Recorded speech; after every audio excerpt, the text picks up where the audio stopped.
However, once I realized how poor my relationship and ignorance toward money was digging myself, my dreams, and more importantly, my family a hole, I chose to make it a priority.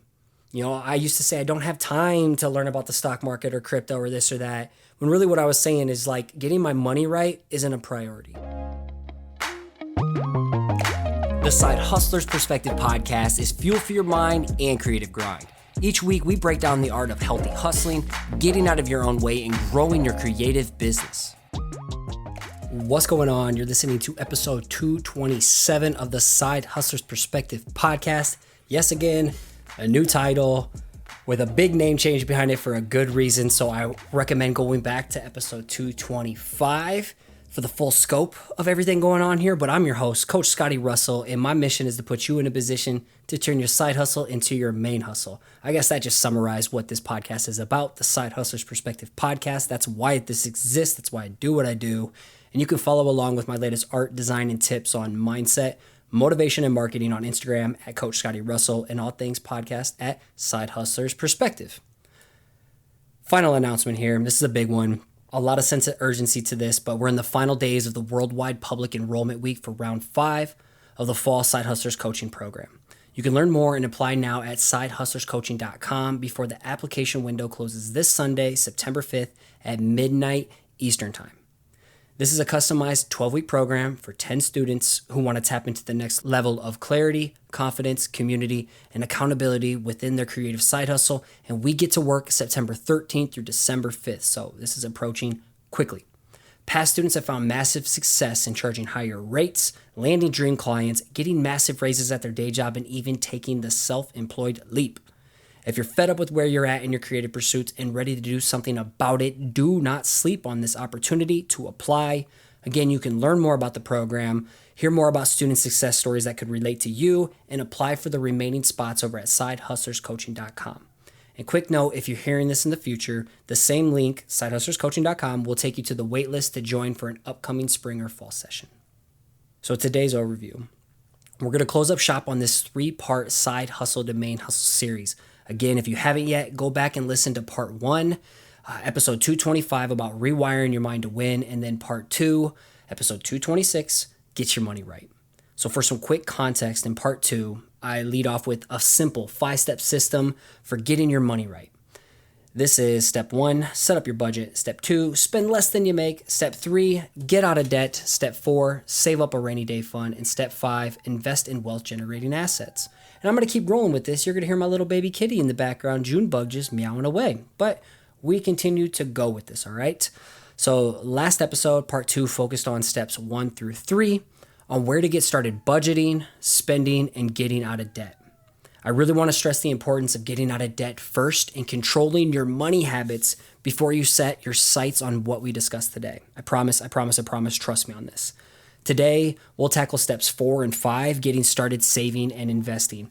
And I think I should say this. I don't know. I'm not a financial advisor, so go do your own research on all this. But trust me, I put a lot of time into this. So what I say, it will help. It will massively help you get control of your money. So my goal for this one is just to simply plant some seeds on the next steps for you to attain time and financial freedom as you begin to build generational wealth. I've said this before, but money isn't everything. It is a powerful tool, though, that can change the game for you and your family's future family. That's why we do this. But before we get started, could you do me a solid? This show grows because of dope souls like you sharing the good word with your family, your friends, or your following. And it would mean the world to me and my team if you took a screenshot or a video of you listening to this or working to this in the background and tag us on Instagram stories at Side Hustlers Perspective so we can connect and I can share the love back. As always, keep an open mind and act on anything that inspires you today. Let's go.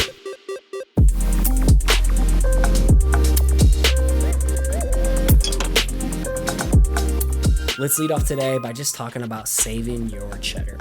So if you're following along with me from part 2 last week and you're following along with Dave Ramsey's 7 baby step formula like I was talking about for paying off your debt, the only savings you should have right now, if you're following these exact same steps and following the road that I took, all you should have in your savings is $1,000 emergency fund. That's his baby step number 1. That seems a little bit scary. So after you've completed baby step number 2 and paid off all your consumer debt, you would now enter baby step number 3. So you're going to save 3 to 6 months of expenses for emergency, which myself and a lot of other people call your rainy day fund. This is crucial, and it's where your list of expenses in your budget from part 2 come in handy.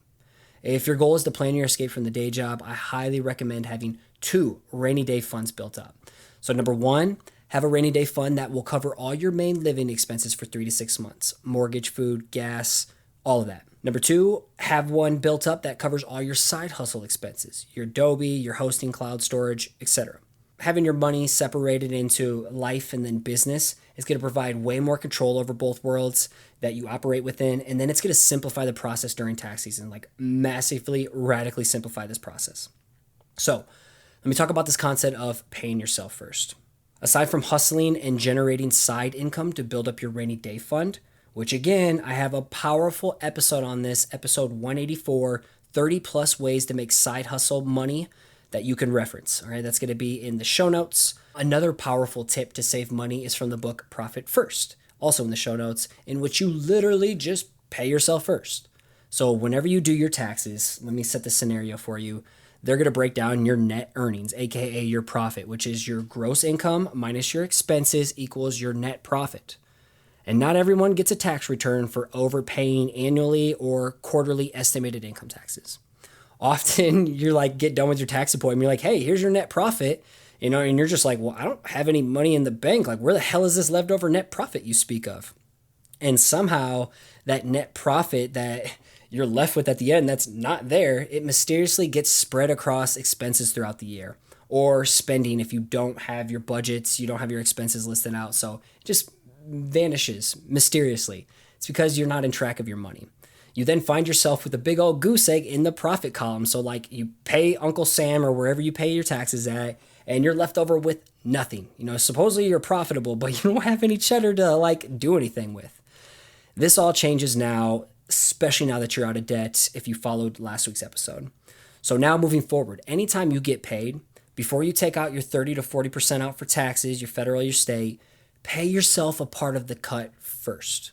And this is the value and the power of creating a profit account. So start off small. Start by just taking 1 to 2% out each time you get paid from your products, your services, freelance, selling something online, whatever it is, or like keynote fees, whatever it is. Take 1 to 2% out of that, stashing it over into that profit account. And you're going to scale this percentage over time. And at the end of the year, regardless if you get back a tax return or not, you're sitting on your profit account earnings. Gosh, this is a game changer. And with that leftover money that you've saved up in your profit account, you can use this now to treat yourself, reinvest back into your business, put into your rainy day fund, or invest in assets, which I'm going to speak toward here in a little bit. So here is some quick anecdotal evidence of the benefits of this practice. This is how dope this is. So I hella overpaid in my quarterly federal and state income taxes back in 2020. So each quarter I have to pay in, and man, my CPA had me paying on the higher end, which I was okay with. And not only did I get like a killer tax return in 2021 this year because I overpaid, but I was sitting on a fat ass profit account too from paying myself first. So yeah, before I put in like 35% of each one of my earnings, I had stashed like 5, 10%, 20% of each payment too, so it was very nice this year. I did good because I did this profit first thing. Like this was a game changing thing. So pay yourself first when you're to that point, not a debt. This will be a game changer for you. But if you're not out of debt, put any extra savings after taxes towards attacking that debt that you're on. So next, let's talk about high yield savings accounts.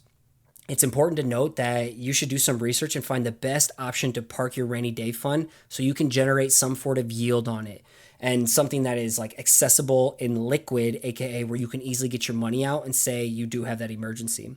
So in the United States, like, dude, this is so dumb.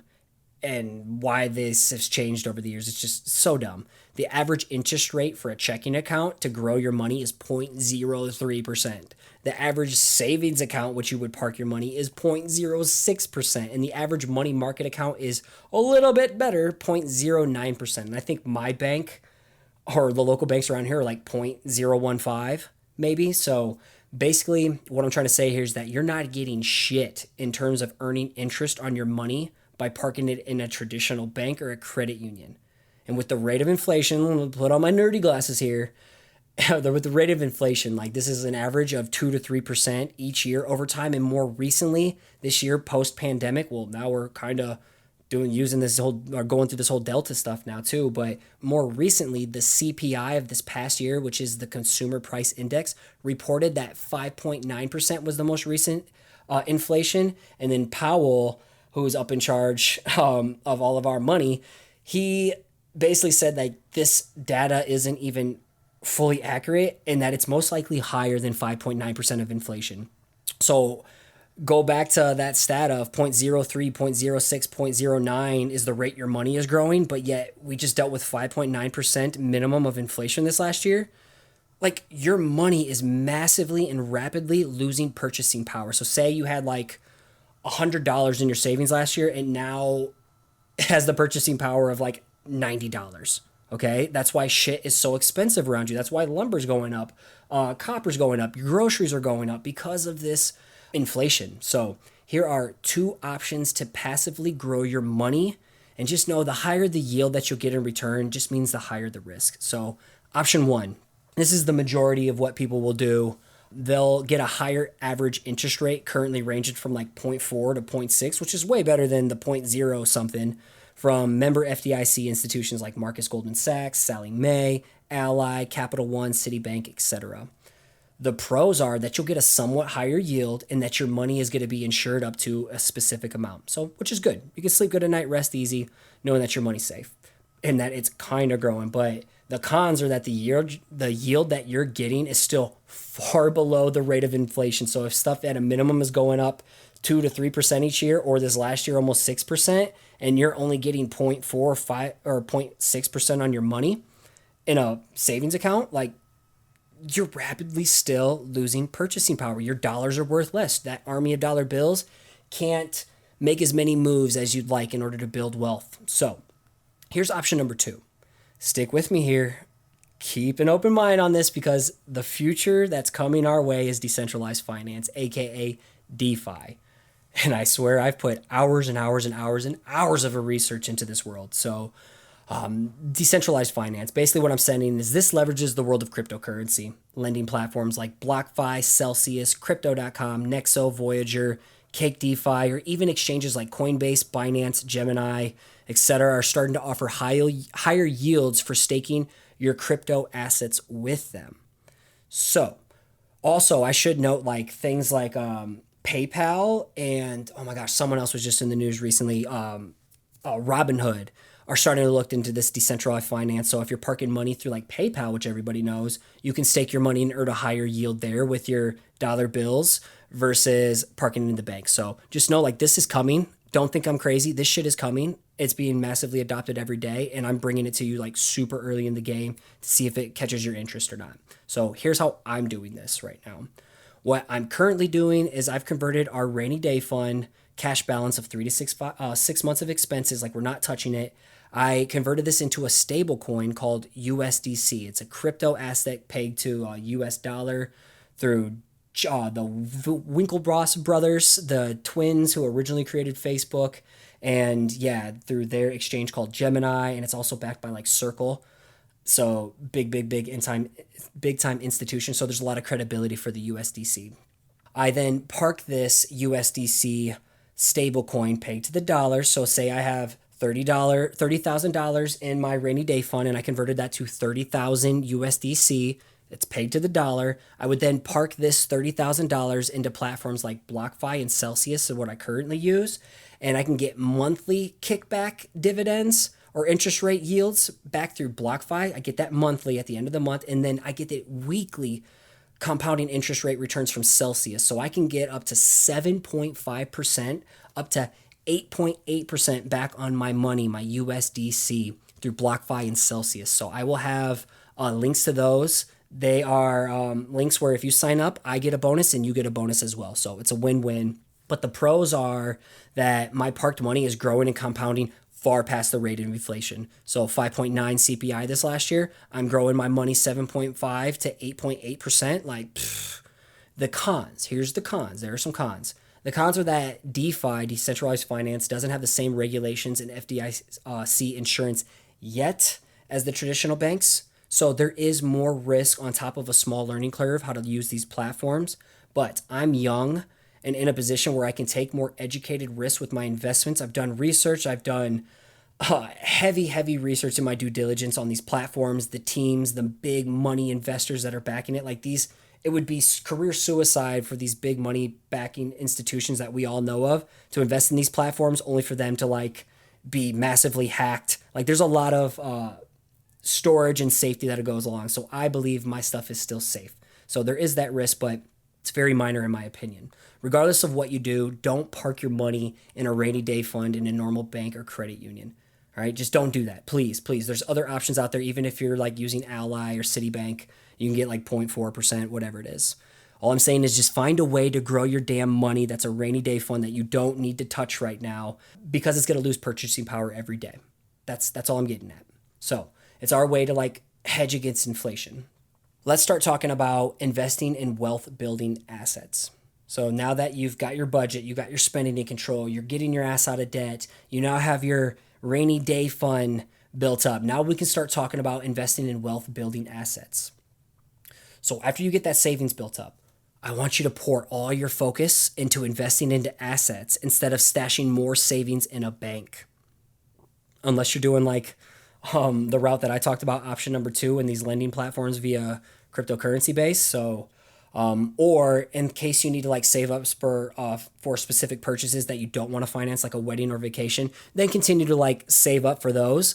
But also you can start investing in wealth building assets as well. So that'd be the only reasons I would stash more money in a bank account. So I personally regret not starting sooner. And it's insanely important to start investing in assets that build compounding wealth today that'll outpace the rate of inflation. And assets I'm referring to are like stocks, real estate, precious metals like gold and silver, uranium, if you can somehow get your hands on that, or crypto, etc. So the traditional stock market has seen an average steady rate of growth of 10% per year, still like way outpacing the rate of inflation. The crypto markets, like Bitcoin, Ethereum, and big market blue chip altcoin assets like Chainlink, Solana, Polkadot. This may be over your head here, but these type of assets can return rates of 100 to 1,000% plus rate of return in a year. Like insane rate of return. But again, there's more risk. Both markets are long-term plays. It's more about time in the market versus timing the market. So the sooner you can get into like the stock market or investing in crypto today, little bits at a time, where you're going to be at 5, 10, 20, 30 years from now is going to be just like, you're going to be so happy with yourself. You're going to regret not starting it sooner like I do. So like investing back, like if you invest a little bit in like when you're 13 and making taxable income, you'll be like a millionaire in your 30s. Like this is how crazy this shit is. So if you got kiddos and all this stuff, keep all this in mind. Now let's backtrack. If we're going back to Dave Ramsey's baby steps, we're now entering baby steps 4, 5, and 6 simultaneously, but it all depends on your life circumstances, which I'll speak toward on my scenario. So just to refresh you on those baby steps. So baby step 4 is invest 15% of your household income into retirement. Baby step number 5 is save for your child's college fund. And baby step number 6, pay off your home early. Dave wants you to do all 4, 5, and 6 at the same time. So for me and Emily, for wifey over here, we're in this phase where we're calling our wealth accumulation phase. And our focus right now is solely on step number 4, investing. And instead of investing 15% of our income, I would say right now, minimum, we're investing aggressively around 20 to 25%. Each year, I want to increase it like 5 to 10%. As we get smarter with our spending, stay out of debt. Like I want to just keep saving like crazy. And I'm doing this between this traditional stock market and crypto. I'm not really in real estate or anything. And I don't really have gold or silver. I have a silver Bitcoin my dad rewarded me, which doesn't make sense, but it's silver. So we're not paying our house off early, nor using things like a 529 plan to save for my kiddos' college future. And the reason is that I'm just not a huge advocate for traditional education unless my kids choose to pursue this. And like I mentioned briefly back in part 2, I feel like I'm going to get a better rate of return on my current investing strategy to cover my kids' tuition if needed, versus like trying to pay off my mortgage early at a fixed 3.5% interest rate. So I'm keeping the mortgage on my house and not trying to pay it off early and more focused on like building wealth that's going to outpace that percentage. So I'll share my strategy here in a little bit or what I'm currently doing. But if you're struggling on where the hell to get started with investing, please don't worry. I got you. I'm going to break down 2 scenarios. First is the most basic way to get started in the traditional world of investing, and I'll provide some resources later that you can learn from. And then I'll follow up with my current approach that I've kind of like remixed a little bit. So let's title this section, Getting Started with Investing 101. So number 1, here's like the list of things you would typically do in order in like the traditional world of doing things, not considering crypto or anything like that. So number 1, your 401k match. If you have a day job that offers a 401k match, invest whatever that amount is and collect that free money. So I'd collect this ASAP, even if you're in debt payoff mode, even though Dave Ramsey wouldn't agree with this. So let me give you an example here. My previous corporate employer would match up to 8%, which is awesome. So I had 8% of my check pre-tax taken out of anytime I had direct deposit. I had 8% taken out pre-tax money, put into my 401k, and then my employer would match that another 8%. So I was growing my 401k at the age of 24 of when I started. Like each year I was growing it with 16% pre-tax cheddar, which is awesome. You know, putting 16% of my income or growing 16% every time I got paid every 2 weeks. So yeah, I was doing all right building my 401k. But after I hit that match, this is what I would do next. So number 2, if you have this option, max out your HSA, your health savings account. HSAs are low-key gangster investing vehicles, I learned this year. They have, again, nerd alert, they have a triple tax advantage, meaning you can contribute pre-tax dollars to grow it, you can then grow it tax-free, and then you can withdraw it tax-free. So if your job offers this, I think it's like at a higher premium for your insurance, which will get you the HSA. Take advantage of its investing power opposed to what it was technically designed for, which is covering medical expenses tax-free if you're able to. So in 2021, you can max this out as an individual with $3,600, or if you're a family like me, $7,200. And you can literally go in and set this up through, I think, like Fidelity or Vanguard, which we'll talk about here, other brokerage accounts or something. You can link this up where you can invest in index funds, stocks like Tesla or Apple, through your HSA and just grow your HSA over the years, like the most gangster way of growing your money versus like, oh, I have a doctor's appointment, let me take it out of my HSA account. So if you do take money out of your HSA account, like refund it back ASAP, just keep maxing it out each year. So highly recommend looking deeper into the power of an HSA. It's truly gangster for building wealth. So number 3, if you got your 401k match and if you have the access to an HSA and you're maxing that out, I would now shift your attention to max out your Roth IRA. This is another tax advantage account where you invest post-tax dollars. So any money you make that's been taxed, you now would invest this into this vehicle, and then later on, you can withdraw it tax-free when you retire. So in 2021, the max out rate per individual was $6,000. I recommend using brokerage accounts like Fidelity or Vanguard to open yours. I personally like to use Fidelity because it's less fees. My 401k was originally in Vanguard, but I transferred everything over to Fidelity. My best advice for you for just getting started is to make the game super, super easy and simply invest in something like a total market or an S&P 500 index fund or ETF. So for Vanguard, their total market is VTSAX, which means like you invest in this one index fund and you own like all the companies basically in the world that they index. So whether it's foreign, whether it's big cap, little cap, whatever, like, yeah, you basically invest in everything offered. And then there's VFIAX, which is an S&P, which really you buy one index that tracks all the 500 top companies in the S&P 500. So like Tesla, Apple, Amazon, you basically own a little bit of share of all these top companies. And then they have ETFs like VTI or VOO. I personally use Fidelity. Their competitor to the total stock market is FSKAX if you want to own everything that they index. And then if you want to do the S&P that they offer is FXAIX, and this is what I'm invested in. I'll share more about that in a little bit. And then through Fidelity, you can also get Vanguard's ETFs of VTI and VOO. So in my opinion, a lot of our younger generation of like the millennials and younger people who are getting into investing, which is great, they're messing around with stocks like GME and AMC. You may have heard about this in the news. It's kind of cool and all that the small guys can like win and screw over shorts and stuff from Wall Street. But at the same time, like these kind of stocks are massively speculative and like these companies have no true value behind them. They are dying companies. So in the end, you're truly gambling and you don't want to be the one stuck holding the bag. So Keep it super simple. Total market or S&P 500 index funds. Hit me up if you have more questions. So number 4, you got your 401k match. You max out your HSA. You've maxed out your Roth IRA. Now we're going back to your 401k.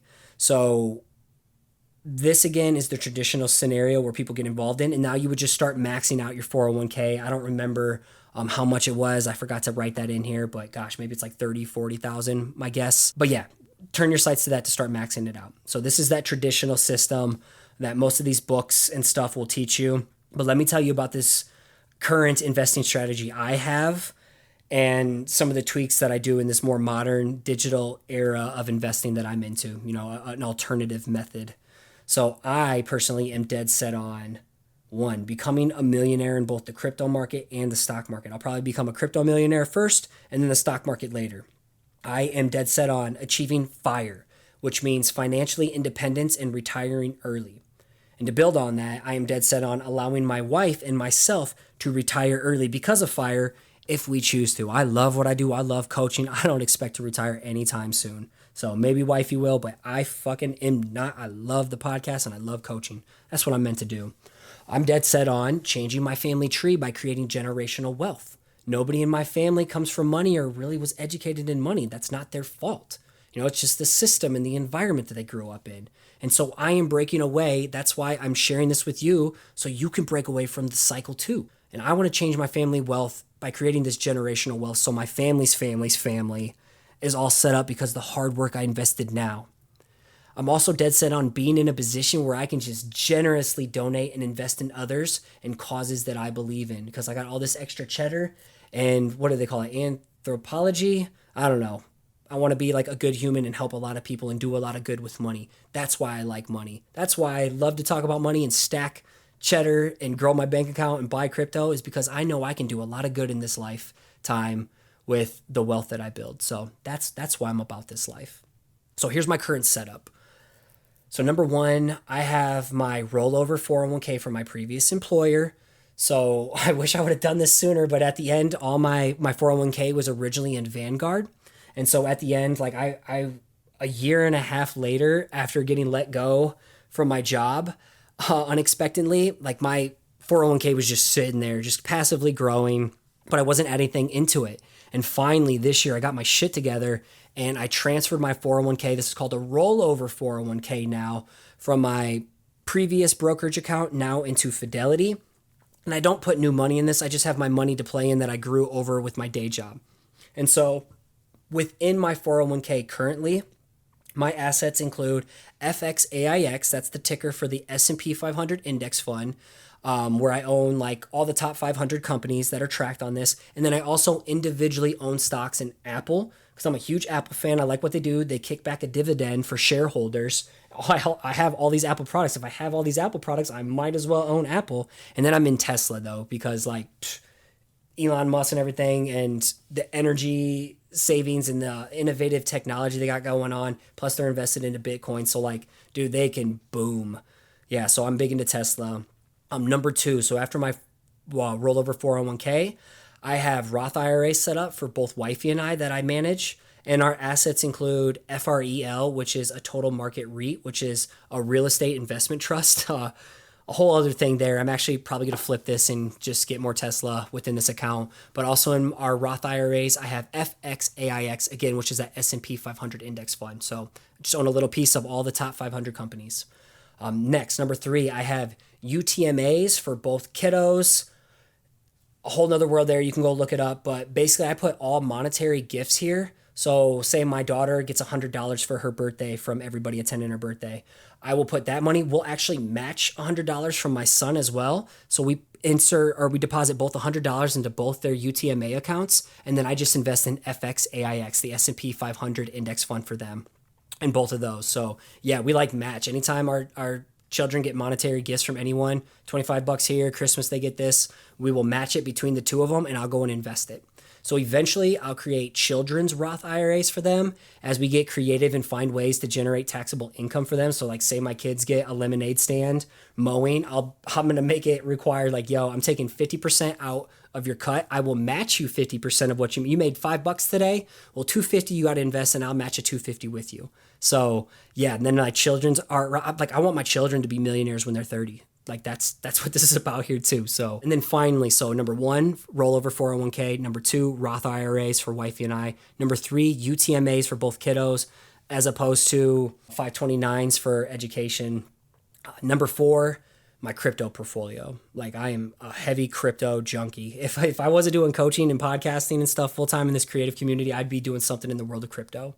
And so here are my positions during this season as I record this. So my positions are roughly, I would say I'm 55% heavy Bitcoin. Like Bitcoin is the dawn of all dawns. It's not going anywhere. It's going to bang. Mark my words one day. You'll think I'm crazy. Bitcoin's going to be at least $1 million per coin, if not way more. So trust me on that. People laughed when I said it was going to be more than 50K or 100K.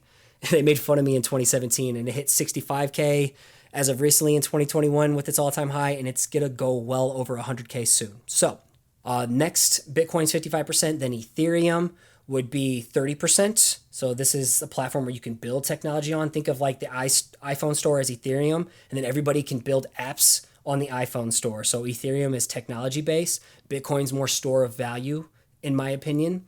And then I have 15%, the rest of this allocated into altcoin assets. So I hold things like Origin Trail, supply chain related, Chainlink, which is like an Oracle connecting data from the outside world to the crypto world. And then I own things like Binance Coin. Binance is the biggest exchange in the world currently. So that's a really good asset. So a couple quick notes. We unfortunately don't have access to an HSA right now. Based on my wife's insurance, it's just not an option. So it is what it is. And then number 2, I don't have a solo 401k or a SEP IRA at the moment to contribute to after I max out my Roth. So I'm setting that up right now. I'm in a transition with my CPA to move from an LLC to an S Corp here in 2022. And I'll have this investment vehicle set up as like a solo 401k, I believe, where I can then contribute after I max out my Roth IRA and whatever crypto holdings I do. Notes number 3, I've been a huge crypto advocate since 2017. I believe in the future of Bitcoin and Ethereum more specifically, and I'm heavily invested in this world. Those would be the only 2 I would ever tell you to like get started with. And I'll happily provide you more information if you hit me up on the side. Just know it's a riskier play that I play to hedge against my investments in the stock market and inflation as well. But I truly believe this is the future. It's not going anywhere. It's being mass adopted every day by millennials, Gen Z, Gen X, all those younger kids on TikTok. Like they're all into crypto. Our government doesn't like it, but I'm going to go with the future generation of investing here. So I poured, again, thousands and thousands of hours of research into learning about this space and the disruptive tech in it, along with the scams, the shitty projects, and meme coins like Dogecoin, Shiba Inu, etc., and all the risks that go along with it. And the taxes of capital, long-term investing versus short-term investing. So like there's just so much you need to learn, but just get started investing in Bitcoin and Ethereum if you want to get into this world. And Coinbase, I can put a link in some Coinbase where you also get a reward. If you purchase through Coinbase, we'll both get like $10 in free Bitcoin if you make a $100 deposit or something like that. Notes number 4. My wife and I will be maxing out our Roth IRAs in the meantime. So here's how my strategy revolves around putting money into whichever market is experiencing the most fear, the most setbacks. So for one, I invest heavily during bear markets, big correction, or dips, where everybody's freaking out. It's all over the news like Bitcoin crash or the stock market crash. To me, I'm just like licking my chops over here. I'm like, yep, time to put some money in. So yeah, during these dips, correction, that's where the wealth is built, okay? Buy low, sell high. You go to a grocery store and things are on sale, like you're going to go buy. If things are at full price, you're not going to sell. You want to buy when things are on sale. So for example, if the stock market is booming, but crypto is experiencing a bearish sentiment, people are scared, it just had a big crash, I'll invest big into crypto assets I've researched and just continue to stack my bags that I mentioned earlier. So on the flip side, if the crypto markets are booming with tons of hype and greed, and the stock market, like everywhere on MSNBC or whatever, they're like, crypto is going to the moon and Bitcoin's going to 300,000, whatever, and the current stock market is stagnant or going sideways, well, then I'm not going to be investing in crypto at all-time highs. My dollars are going to the stock market that's hurting right now. So again, say both of them, like crypto's banging and the stock market is banging. I'm probably just gonna keep putting money on the side and have it ready to go, have like these limit orders and everything ready to go. So say Apple stock, say the stock market has a big crash and I have these limit orders. Apple stock drops by 50%. Boom, I got limit orders. I got all this money on the sideline, ready to go. Or Bitcoin drops big time. I got money on the sideline ready to go. So that's how I do this. Next, I added this one in late. Gosh, this is a long episode, but I told you I have a lot to share. This could have been a 5 to 6 part episode series. It is what it is. Another important part of this is automating your finances.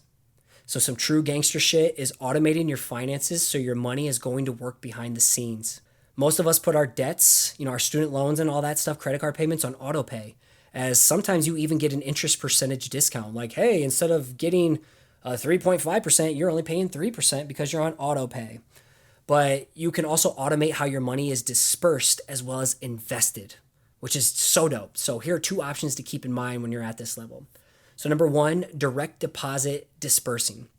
So some online banking accounts like Ally and Capital One, or maybe your bank, have the function to where you can have your direct deposit automatically disperse a percentage of that check you just got into separate accounts. So for example, say you have your main umbrella account where your funds are deposited into from your day job.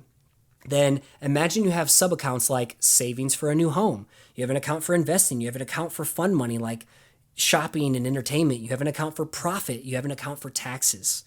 You can set rules that a certain percentage of your check automatically gets split and set into these accounts behind the scenes. So maybe 10% goes into of this check goes into savings for a new home, another 10% into investing, 5% into fund money, 1 to 2% into profit, and then 30 to 40% into your taxes, whatever. Or maybe this is something you got from like a side hustle check too, you deposited. Regardless, this is just a powerful way to make hands-off smart money moves and control of where your money is going and flowing. So number 2, automatic scheduled investing. So say you have that investing account now, that sub account I just messaged, you can connect that account to traditional brokerages like Fidelity and Vanguard like I do, and you can set up weekly, monthly, bi-weekly, bi-monthly, daily investing schedules to fund your account.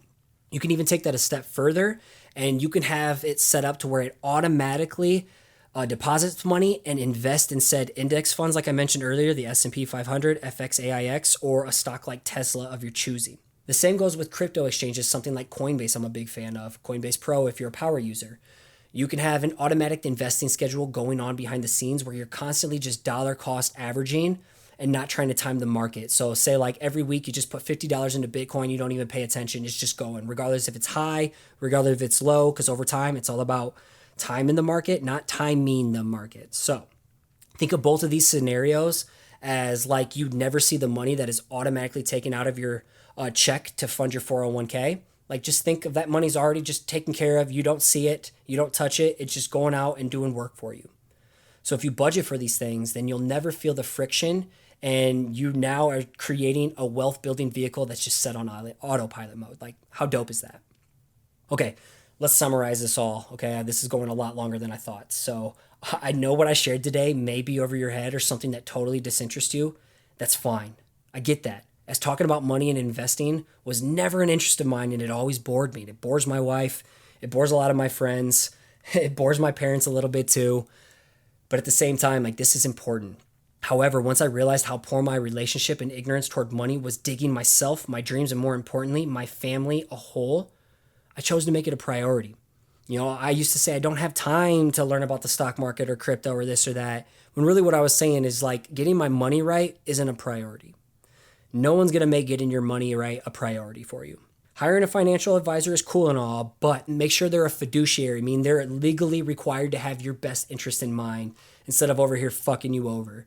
And know what type of fees they charge ahead of time in order to manage your money. How active are they? Are they always flipping stuff behind the scenes? The more active they are, the more fees that are racking up. 2% may not seem like a lot of fees, but over time, like imagine 2% out of $1 million that you've generated, that's a lot of money gone. There's a lot of scammers in the traditional world as well as in the crypto world, and people like to take advantage of you if you don't know what's going on. So you need to know this stuff.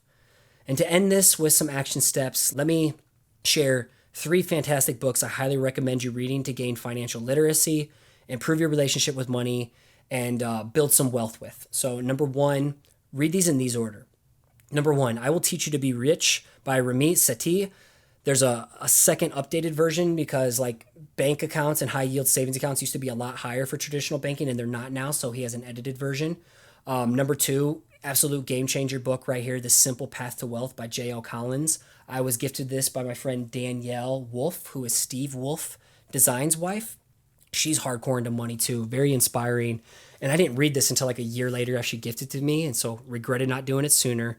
And then finally, the final book I'd recommend is You're a Badass at Making Money by Jen Sincero. That's all about mindset, getting out of your own way and becoming a money motherfucking magnet. So remember, money is a tool for improving the life of yourself and others that you love and make an impact on. See it through that lens, that you can make an impact by getting your money right. You can improve your life, the life of your family, your loved ones, and everybody else you want to make an impact on. You owe it to yourself, your family, and the world to get your money right. We have to either learn the rules and play the game with them until things change, or just get pissed off, butthurt, and get ignorant about your money and dig yourself a deeper hole. What lane are you going to choose? You can not agree with how things work, but in the meantime, if that's how things work, learn how to play the game to get yourself a slice of the pie so you can, 1, take your side hustle full time, 2, experience a higher quality of life, 3, set your loved ones up with financial freedom, and 4, do some damn good with your finite experience on this planet, with the money and wealth that you've accumulated. So just remember, the level of your success all depends on the investment of your personal development. There are levels to this game we're playing. That's why I wrote this series as a part 1, part 2, part 3. And it's so much bigger than getting paid to create cool work. Like your side hustle is so much bigger than this surface level bullshit. Just know the more I learn and tap into new levels of success in my own journey, the more I'm going to share it all with you here too. So I'm going to teach you what I know. It's because I want to see you win not only with your creative pursuits, but your pursuit of happiness, impact, and time and financial freedom. So be patient, stay hungry, get your money right, focus on your personal development, get out of debt, budget, and start investing and saving, making an impact on people you truly care about. Just know no one's going to care about this enough for you to do it for you. It's got to be you at the end of the day. We're intentionally not taught this, so break away from the cycle, get fed up, and take control of your own matters and your own circumstances. It's all on you.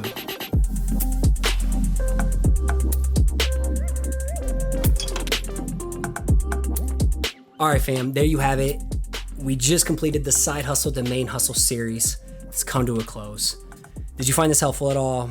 What was your biggest takeaway? I would love to hear it, so shoot me an email, connect with me over on Instagram DMs at Coach Scotty.D.Russell. I hope you could hear it in my voice. I'm like really passionate about this stuff. I'm passionate about side hustle. I'm passionate about you changing your life and improving your circumstances in all facets of life. And I hope you could see that I poured my heart and soul into this series in hopes it could provide you some type of clarity and direction on what moves to make now and far into the future. Like I'm trying to plant seeds here. I'm tired of the starving artist mindset and mentality, and I want to show you the power of investing big in yourself and getting your damn money right. You can become an unstoppable force by applying what you hear in this series, while also understanding that there's just phases and levels to this game. None of this shit happens overnight. This has been me in the process of doing this for 11 years now, and my biggest regret is always like, damn, I wish I would have done that sooner. I wish I would have taken myself more seriously in the beginning. I wish I would have gotten out of debt sooner. I wish I would have started investing sooner. All of this, that's the biggest regret. So keep the big picture in mind during your daily grind and appreciate the progress along the way. So if you found value in this episode, it would just mean the world to me again if you share this with your friends, your family, or following.